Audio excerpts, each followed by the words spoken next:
Bonjour à tous les amis, bienvenue sur votre chaîne Irvot Shabbat Kodesh. Première halakha, est-ce que j'aurai le droit de continuer de marcher dans la rue sous un temps pluvieux en sachant que mes chaussettes sont trempées, sont mouillées et que le fait de marcher, je vais extraire de l'eau des chaussettes et donc ça s'apparenterait à une tolada de dash. Dash, ça veut dire extraire un corps ou du liquide d'un autre corps. Et ça s'appellerait aussi presser, comme si on pressait un jus, etc., ou traire une vache. Est-ce que je pourrais continuer de marcher malgré que, en marchant, je risque d'extraire de l'eau de mes chaussettes mouillées? La réponse est qu'il est permis de le faire.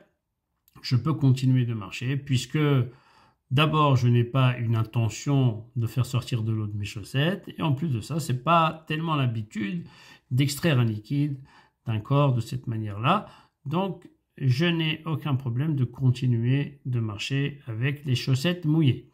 L'idéal, c'est que dès que je rentre à la maison, je puisse changer de chaussettes et mettre des chaussettes sèches.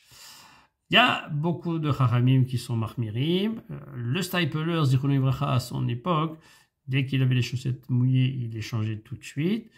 Mais d'après la stricte halakha, il est permis de continuer de marcher, bien que mes chaussettes soient trempées et soient mouillées. Dans le même ordre d'idée, mon paillasson à l'entrée de ma maison est imbibé d'eau. Je pourrais marcher dessus sans aucun problème, si je n'ai pas d'autre choix. Mais dans tous les cas, c'est permis. La même chose pour des lacets qui sont mouillés. Je pourrais faire un nœud avec mes lacets mouillés en veillant malgré tout de pas trop serrer, faisant un nœud normal et il n'y a aucun problème dans ce cas-là.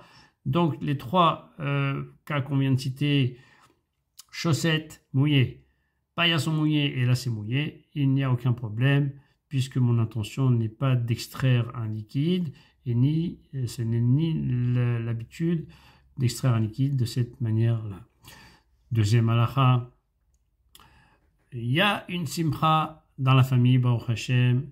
J'habite dans un endroit où il n'y a pas d'érouve, et je voudrais que mon petit bébé qui vient de naître, Baruch Hashem, soit parmi nous dans la simcha.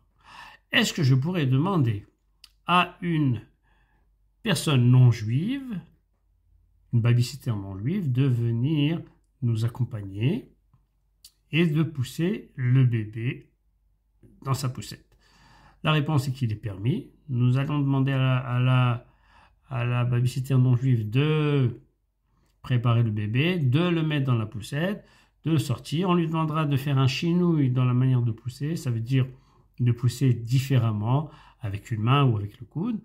Une fois qu'elle arrive dans la salle en question de la simcha, elle retirera le bébé de la poussette, mais elle ne le tendra pas à la maman, elle le posera sur une chaise ou sur une table et la maman pourra le prendre.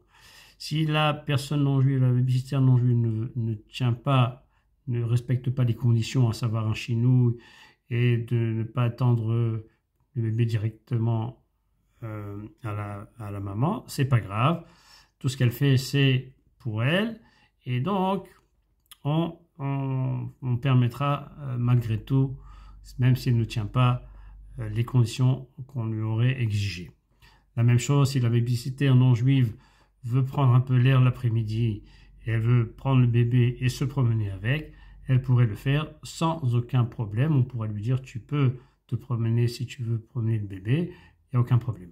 Voici les amis, je vous souhaite à tous un Shabbat Shalom ou Mevorach et de très bonnes nouvelles pour le Ham Israël.